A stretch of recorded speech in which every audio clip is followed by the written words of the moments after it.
오늘 우리는 이 사사기 5장을 통해서요, 우리의 삶 속에서 일어나는 하나님의 구원을 다시 되새기며 또한 다시 한번 깊이 생각하는 시간이 되어야 하겠습니다. 사사기 5장은요, 드보라와 바락의 노래입니다. 사실 이 본문을 그냥 넘어갈까도 생각을 했는데 강해 설교의 특성상 넘어갈 수가 없기 때문에 이 5장을 씨름하면서 함께 말씀을 좀 나누면 좋을 것 같은데요. 이 노래가 그저 감정이 흘러나오는 대로 적은 것이 아니라는 것을 우리는 알게 돼요. 이 노래는요, 이 제목처럼 승리의 노래, 은혜의 이야기가 담겨 있어요. 하나님께서 이스라엘에게 베푸신 그 구원의 은혜를 기억하고 온 백성 앞에 선포하는 은혜의 이야기, 믿음의 고백이 이 노래 가운데 담겨 있습니다. 먼저 5장의 구조를 살펴보면요, 1절은 노래의 서론이 담겨 있어요. 그리고 이 노래는 4연으로 구성되어 있고 마지막 31절이 결론인데요. 첫 번째 연 2절부터 11절은 승리를 주신 하나님에 대해서 깊이 있게 찬양하는, 찬송하라는 장면이 계속 기록되어 있습니다. 그리고 두 번째 연인 12절부터 18절까지는요, 조금 분위기가 바뀌어요. 여기에서는 이 전쟁에 참여한 지파들과 참여하지 않은 지파들, 머뭇거린 지파들을 나열하고 있습니다. 그리고 19절에서 22절은 세 번째 연으로 기손강에서 일어난 그 전투를 생생하게 묘사하고 있고요. 마지막 23에서 30절은 야엘과 시스라의 어머니를 대조하여서 인간의 헛된 기대가 하나님 앞에서는 무너질 수 있음을 보여주고 있습니다. 그리고 31절은 여호와를 따르는 자들은 해처럼 힘있게 하시고 그렇지 않은 자들은 멸망한다는 결론의 말씀으로 맞춰지게 되는 것이죠. 먼저 우리 1절 말씀을 함께 읽겠습니다. 이날에 드보라와 아비노함의 아들 바락이 노래하여 이르되, 이 날은 승리의 날을 말하고 있는 것이죠. 그리고 드보라와 바락이 노래했다라고 하지만 이 노래하다라는 타샤르는요, 3인칭 여성 단수형입니다. 그렇다면 이 노래를 부른 중심 인물이 누구냐? 드보라다라는 것을 우리가 알 수 있어요. 물론 바락이 부르지 않았다는 것이 아닙니다.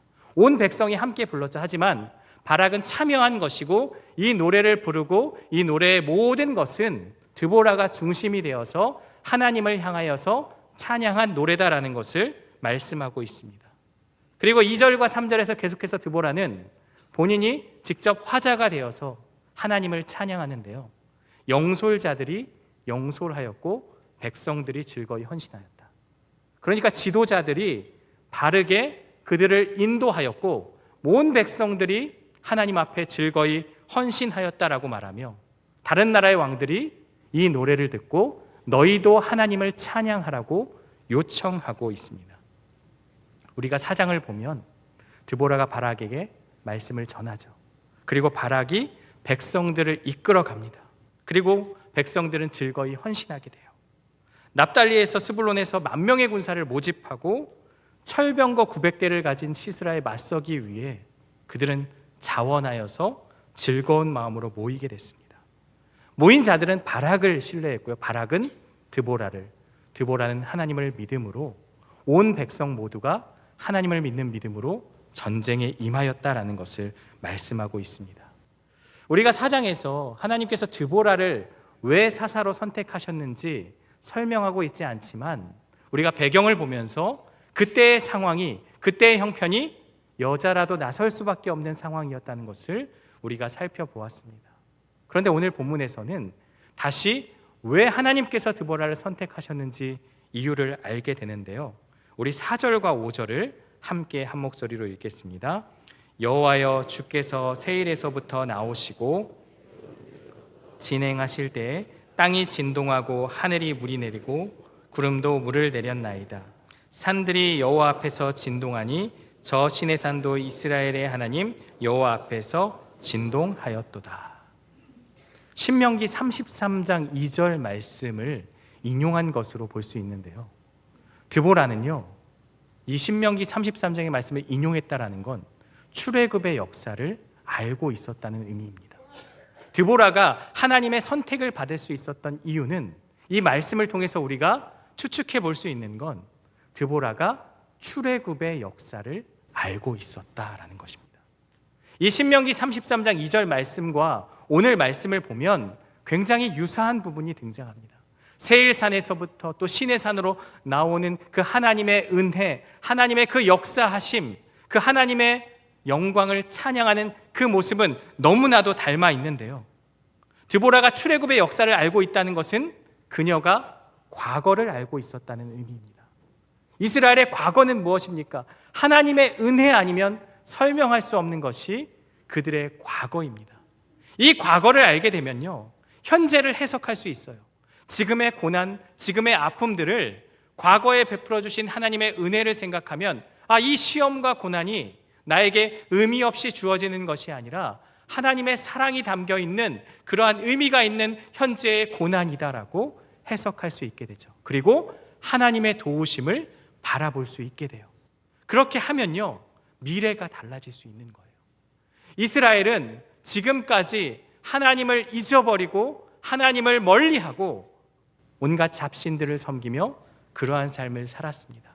그러나 드보라는 지금 예언자로서, 사사로서 이스라엘의 과거를 다시 한번 돌아보며 오늘 역사하시는 하나님에 대해서 강조하고 있는 것을 볼 수 있습니다. 드보라의 노래는 이렇게 선포해요. 시내산에 강림하사 율법을 주셨던 그 하나님이 이번에는 다볼산에 임재하셔서 우리의 싸움에 함께 하셨다. 하나님이 우리를 승리하게 하셨다는 고백입니다. 기손강에 내린 비가요, 그냥 일어나는 자연 현상이 아니라 승리를 위한 하나님의 직접적인 개입이었다. 신적인 개입이 일어났다는 것을 말하고 있습니다. 누가 전쟁을 이기게 했습니까? 드보라가, 바락이, 야엘이 이기게 한 것이 아니라 하나님이 승리하게 하셨다라는 것을 분명하게 선포하고 있어요. 사람이, 어떤 영웅이 그 일을 한 것이 아니라 이 모든 일은 하나님이 하셨다라는 것을 먼저 드보라는 찬양하고 있는 것이죠. 하나님이 시작하셨고 이끄셨고 완성하셨다. 드보라는요, 하나님이 주도하신 싸움이었음을 분명히 고백하며 하나님께 영광을 올려드립니다. 때로는 우리 안에 하나님의 그 역사하심이 보이지 않을 때가 있습니다. 그러나 분명한 사실은 하나님은 우리와 함께하고 지금도 일하고 계신다는 사실입니다. 기적이란 우리 안에 일어난 어떤 결과, 내가 어떻게 했으니 이런 결과가 일어났습니다라는 것이 기적이 아니라 그 어려움의 과정 가운데서 하나님을 붙잡고 믿음으로 나아가는 그 순종의 결단이 기적임을 우리는 기억해야 합니다.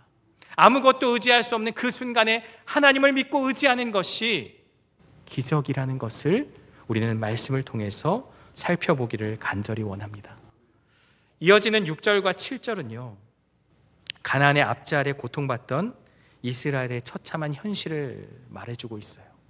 큰 길이 아닌, 대로가 아닌 오솔길, 즉 뒷길로 다닙니다.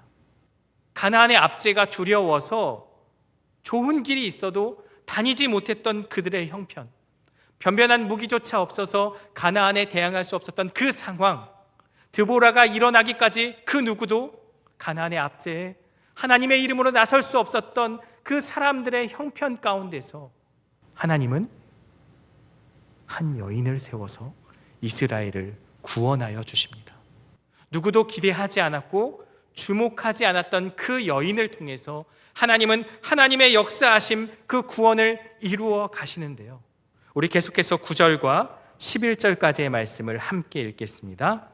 내 마음이 이스라엘의 방백을 사모함은 그들이 백성 중에서 즐거이 헌신하였음이니 여호와를 찬송하라. 휜 나귀를 탄 자들, 양탄 자에 앉은 자들, 길에 행하는 자들아 전파할지어다. 활 쏘는 자들의 소리로부터 멀리 떨어진 물 깃는 곳에서도 여호와의 공의로우신 일을 전하라. 마을 사람들을 위한 의로우신 일을 노래하라. 그때의 여호와의 백성이 성문에 내려갔도다. 아멘. 드보라는 지금 하나님의 구원을 경험한 온 백성에게 찬양을 명령합니다. 휜 나귀를 탄 자들이 나오는데요, 부유한 자를 의미합니다. 양탄 자에 앉은 자들은요, 귀족과 군인들을 상징하고요, 대로에 다니는 자들은 다 백성들을 말하겠죠. 그리고 활소리가 나지 않는 저 멀리 있는 평안한 곳에 있는 그 사람들마저도 모두가 예외일 수 없다. 우리에게 임한 하나님의 구원을 찬양하라고 이스라엘에게, 온 백성에게 촉구하고 있습니다. 하나님의 은혜가 모든 자에게 주어졌다. 가난하든 부하든 어떠한 형편에 있든지 모든 사람에게 하나님의 구원이 임하였다라는 것을 우리에게 말씀하고 있습니다. 우리가 누리는 일상은요, 그 건강도 당연한 것이 아닙니다. 우리에게 주어진 하나님의 은혜입니다. 내가 이 자리에 나와서 함께 예배하고 하나님을 찬양할 수 있는 것, 그것이 은혜라는 사실을 우리는 잊고 살 때가 너무나 많이 있습니다. 하나님의 우리와 함께 하심, 그리고 우리 가운데 역사하시는 그것을 기억하고 하나님을 찬양하기를 간절히 원합니다. 내 상황과 관계없이 이미 베풀어 주신 그 은혜에 감사하며 하나님을 찬양하는 저와 여러분들 되시기를 주님의 이름으로 축원합니다. 12절부터는 이 노래가 갑자기 분위기가 바뀌어요. 갑자기 전쟁에 참여한 지파와 참여하지 않은 지파를 교차로 배치하면서 이스라엘 공동체 내부에 분열이 있음을 다루기 시작합니다. 우리가 사사시대를 정의할 때 여호수아의 죽음 이후에 가나안 정복 전쟁이 완전히 마무리되지 않은 그러한 시대라고 말합니다. 하나님께서 각 지파에게 땅을 주셨죠. 그러나 그 주신 땅 안에는 아직 정복하지 않은 땅도 포함이 되어 있습니다. 그렇다면 각 지파가 각자 자신에게 주어진 그 몫을 얻기 위해서 그 지파만 힘써 싸울 것이 아니라 때로는 함께하고 연합하는 것을 하나님은 말씀하셨습니다. 표를 잠깐 보시면 이 참여한 지파가 앞과 뒤에 있어요. 그리고 중간에 참여하지 않은 지파를 가운데 넣죠. 이러하게 구성한 것은 참여하지 않은 지파를 이제 강하게 비판하는 것이죠. 4장에서는 스불론과 납달리만 나왔지만 여러 지파들이 등장을 해요. 그렇다면 이것을 어떻게 볼 수 있느냐? 시스라가 죽음 이후에 온 지파들에게 참여 명령을 내렸고 그 지파들이 동참하여 전쟁을 치른 것이다라고 볼 수 있습니다. 먼저 14절과 15절에 보면요, 전쟁에 참여한 지파들이 나와요. 에브라임, 베냐민, 마길 즉 므낫세와 스불론과 이사갈, 이들은요 하나님의 부르심 앞에 믿음으로 순종하여 전쟁에 참여합니다. 그런데 이 15절, 16절을 지나가면서 보면 전쟁에 참여하지 않은 지파들이 나와요. 가장 먼저 르우벤이 등장하는데 르우벤 시냇가에서 큰 결심이 있었도다라고 그렇게 반복해서 표현하고 있어요. 큰 결심이 있으니까 뭔가 좀 좋아 보이지만 이 히크게 레브라고 하는 이 히브리 원어는요, 마음의 생각이 많다라는 의미예요. 우리가 생각이 많으면 어떠한 의미로 받아들여져요? 계산하고 있는 거죠. 이 전쟁이 나에게 어떤 유익이 있을까? 나에게 이익이 있을까? 고민하고 갈등하고 고민만 하다가 결국 참여하지 않았다는 것을 말씀하고 있습니다. 하나님의 역사 앞에 머뭇거리며 그 신앙의 역사 앞에 동참하지 않는 르우벤의 모습을 말하고 있고요. 요단 동편의 길르앗, 갓지파는 전쟁에 관심조차 없었고, 그리고 단과 아셀은 해변과 배에 머물며 전쟁에 참여하지 않습니다. 하나님이 일하고 계신 그 자리를 외면하고 지파들의 그 어려움 가운데서 함께하지 않는 그러한 이기주의를 보여주고 있는데요. 그러나 18절은요, 빛나는 헌신을 우리에게 보여주고 있어요. 우리 18절을 함께 한 목소리로 읽겠습니다. 스불론은 죽음을 무릅쓰고 목숨을 아끼지 아니한 백성이요 들의 높은 곳에서 그러하도다. 이들이 목숨을 걸고 죽음을 무릅쓰고 전쟁에 참여하였다. 물론 그들의 경계가 그 가나안 하솔과 인접해 있기 때문에 울분에 차서 적극적으로 참여할 수도 있지만 죽음을 무릅쓰는 것은 쉬운 일이 아닙니다. 열심을 다해서 그 전쟁에 참여하였고 하나님의 일에 동참하였습니다.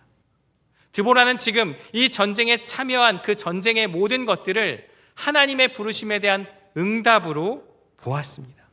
그래서 참여한 지파에게는 격려를, 불참한 지파에게는 질책을 하는데요. 오늘 이 장면에서 우리는 중요한 질문을 던지게 됩니다. 과연 나는 하나님의 구원 역사 앞에서 어떤 자리에 서 있는가라는 질문을 던져봅니다.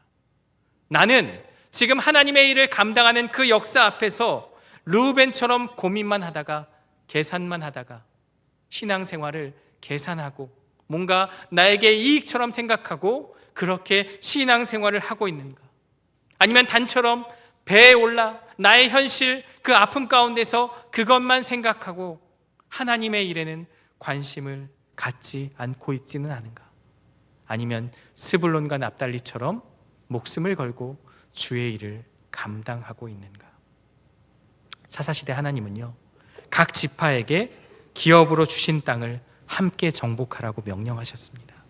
지파만의 문제가 아니라 모두가 함께 연합해서 협력하라고 그렇게 명령하셨습니다. 오늘 우리 교회도 마찬가지입니다. 예수님이 우리에게 주신 사명은 복음을 살아내고 복음을 전하는 그러한 명령입니다. 하지만 그 사명을 감당하기 위해 나 혼자만 할 수 있는 것이 아니라 우리가 함께 연합해야 하는 본질은 똑같다는 것을 우리에게 말씀하고 있습니다. 물론 각자에게 주신 사명과 은사는 다 다르지만 개인에게는 다 특별한 은사요, 사명입니다.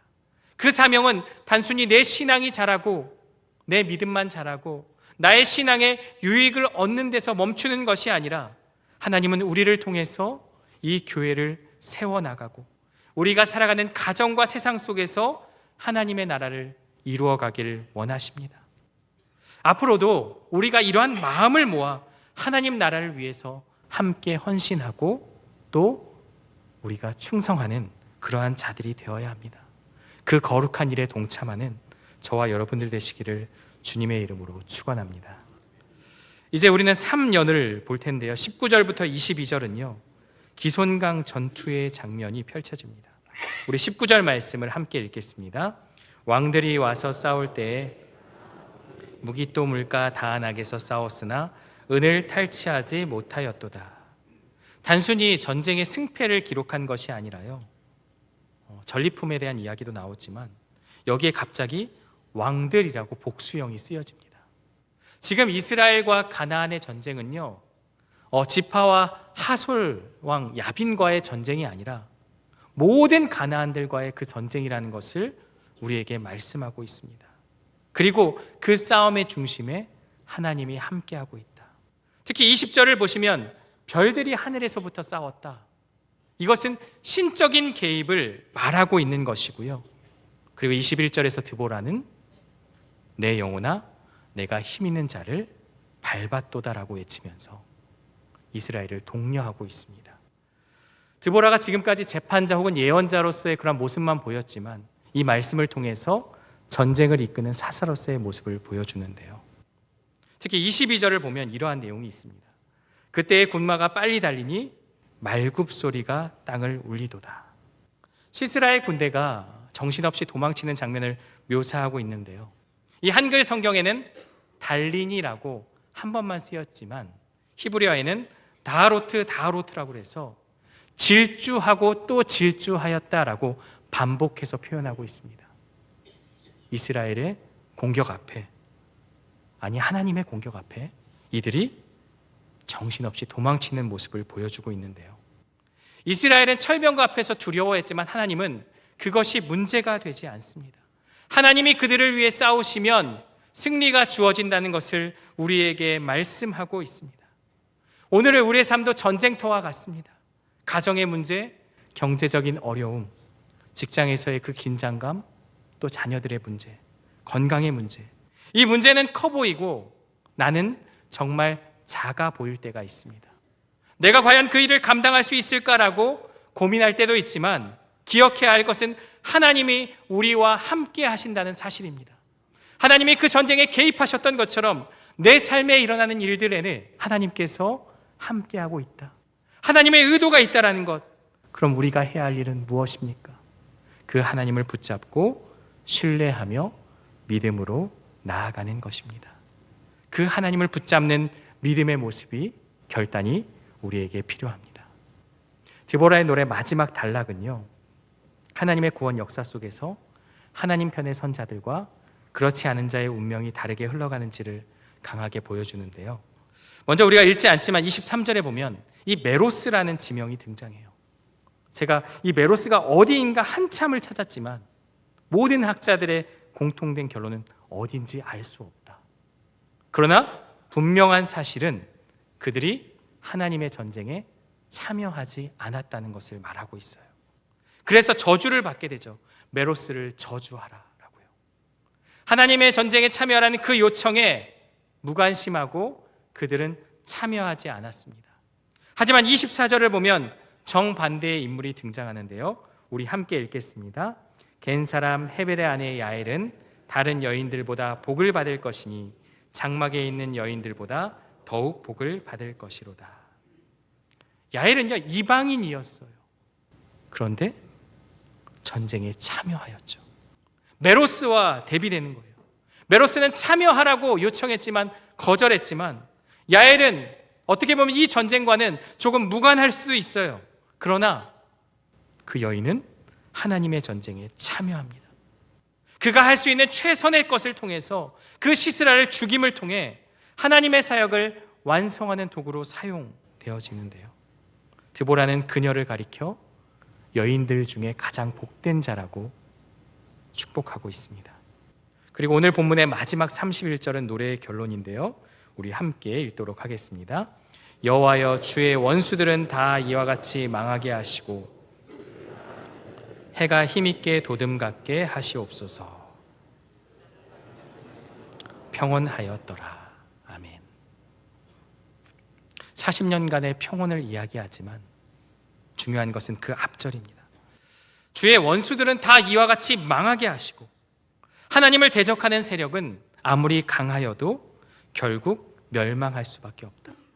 이스라엘은 역사의 주관자이신 그 하나님을 붙잡고 믿음으로 나아갈 때 그 하나님께서 공의로 그들을 심판하시고 자신의 백성을 보호하신다는 진리를 말씀하고 있고요. 두 번째는요, 주를 사랑하고 그 뜻에 순종하는 자는 해가 힘있게 도둠같이 영광스러운 미래를 맞이하게 될 것이다. 단순한 개인적인 축복이 아니라 하나님 나라를 이루어가는 과정에서 주시는 능력과 소망을 우리에게 말씀하고 있습니다. 사랑하는 성도 여러분, 오늘 우리는 승리의 노래, 은혜의 이야기인 드보라의 노래를 통해서 하나님의 구원 역사를 살펴보았습니다. 드보라는 절망의 시대 상황 속에서 하나님의 부르심을 받고 순종하여 이스라엘을 이끄는 귀한 도구가 되었으며 그녀의 노래는 단순한 승전가가 아니라 하나님의 구원 역사를 찬양하는 신앙의 고백으로 선포되어집니다. 이제 이 승리의 노래, 은혜의 이야기는요, 과거 이스라엘 백성에게만 주어졌던 메시지가 아니라 오늘 우리 삶의 자리에서도 불려져야 될 살아있는 노래가 되어야 합니다. 우리는 드보라와 야엘처럼 부족해 보일지라도 하나님의 부르심 앞에 순종해야 합니다. 하나님은 우리의 배경이나 능력이 아니라 순종하는 마음을 통해 놀라운 역사를 이루어 가십니다. 그리고 이 역사는요, 우리가 함께 협력하고 연합할 때 더 큰 역사가 일어나게 됩니다. 스불론과 납달리 지파가 헌신과 희생을 통해서 그들을 통해 희생했던 것처럼 오늘 우리도 함께라는 마음으로 우리가 공동체가, 이 교회가 믿음으로 함께 연합하는 그러한 공동체가 되어야 할 줄 믿습니다. 우리는 이 말씀에 주저하지 말고 머뭇거리지 말고 계산하지 말고 순종하는 믿음의 결단이 있기를 간절히 원합니다.